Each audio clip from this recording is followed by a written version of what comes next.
Bob Marley's last living brother, was banned from his own museum. What really happened that day will shock you. The secret feud they never wanted exposed. Stick around because the truth about Bunny Wailer's final betrayal is darker than you think. This isn't just reggae history. It's a scandal they tried to bury.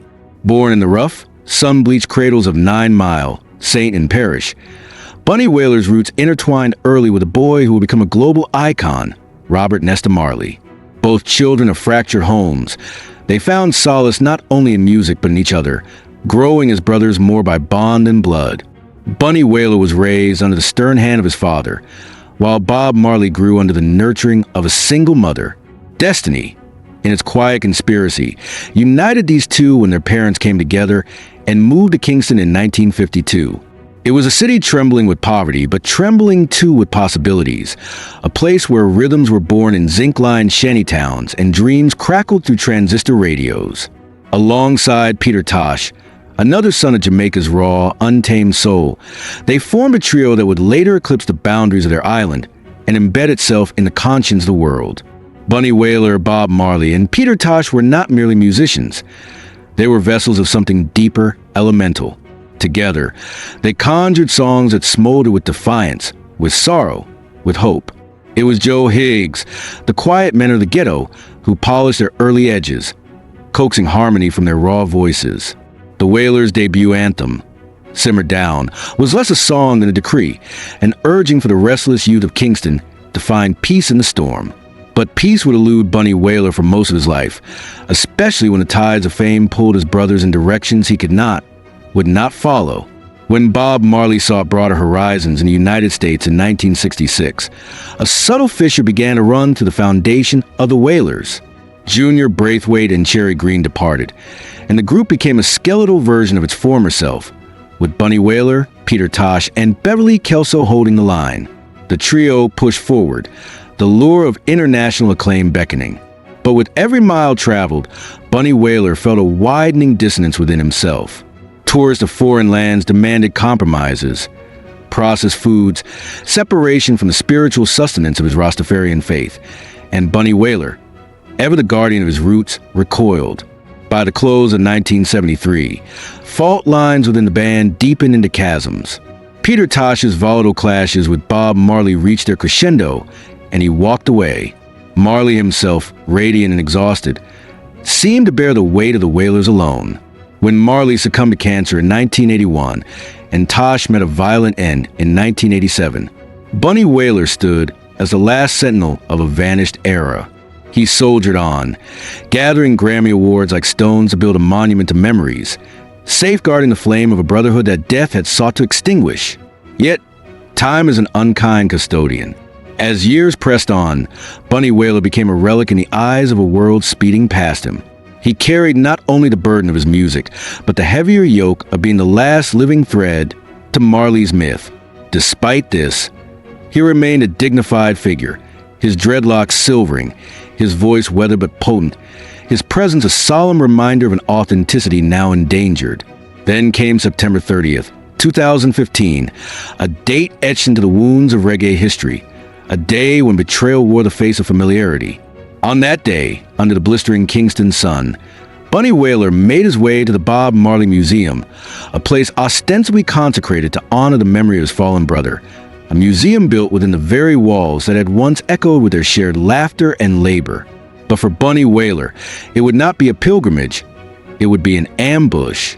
The museum, perched along Hope Road, was abuzz with preparations. The Prime Minister of Japan and Jamaica's own Prime Minister, Portia Simpson Miller, were slated for an official visit. In a flurry of security protocols, local law enforcement and the Jamaica Defense Force swept in, weaving an invisible net of authority around the grounds. Tourists milled about, sun-hatted and wide-eyed, oblivious to the storm gathering just beneath the surface. Bunny Wailer, by then a towering if somewhat spectral figure, moved through the museum's back area, accompanied by a guest.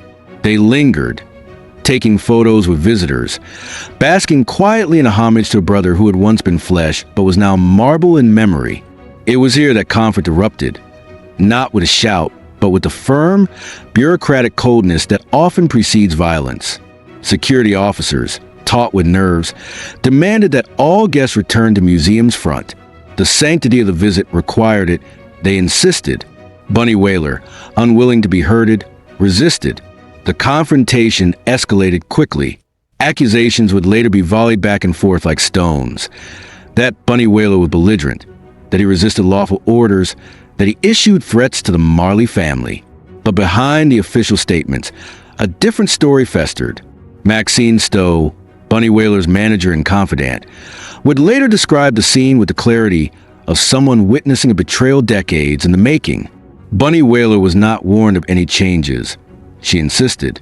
There were no notifications at the gate, no advisories given. He was attacked, not prompted, singled out not because he was an unruly visitor, but because he was Bunny Wailer, the inconvenient living testament to a past some would rather curate than confront.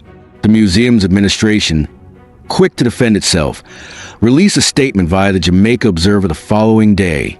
They painted Bunny Wailer as the aggressor, suggested he had long harbored grievances against the Marley family, and alleged that a security guard was injured in the scuffle. But the wounds Bunny Wailer carried were less visible, more corrosive. They were wounds of erasure, of being gradually relegated from a brother to a relic, from a partner in creation to a footnote. Maxine Stowe demanded an apology, not out of petty indignation, but as a matter of principle. It was not merely a matter of scuffle or misunderstanding.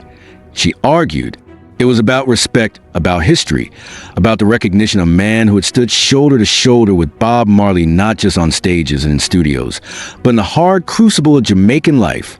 If there was an issue with his presence, why had no one said so before? If Bunny Wailer was to be unwelcome in the house that Bob built, then let it be stated plainly. Anything less was cowardice. The standoff never truly resolved. The museum did not issue the apology. The security guard nursed his injuries. Bunny Wailer, old but unbowed, bore his shame and fury in silence. In the twilight of his life, the man who had helped craft the anthem of a people was shown the door by a monument to his own youth. When Bunny Wailer died on March 2nd, 2020, from complications of a stroke suffered a year prior, the reggae world mourned.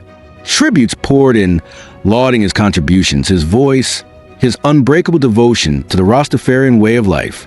Yet, behind the eulogies lay the bitter knowledge that Jamaica had, in many ways, failed one of its prophets. That in his final years, Bunny Wailer was not celebrated as he should have been, but tolerated, sometimes even dismissed.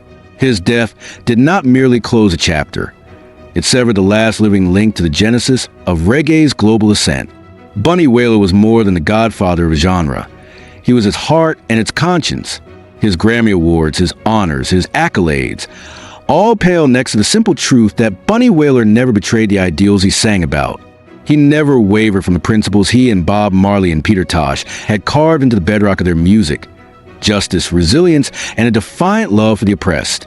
In exile from the museum that bore Bob Marley's name, Bunny Wailer found a grim kind of poetry. It was, perhaps, a final lesson that monuments may honor the dead, but they often dishonor the living.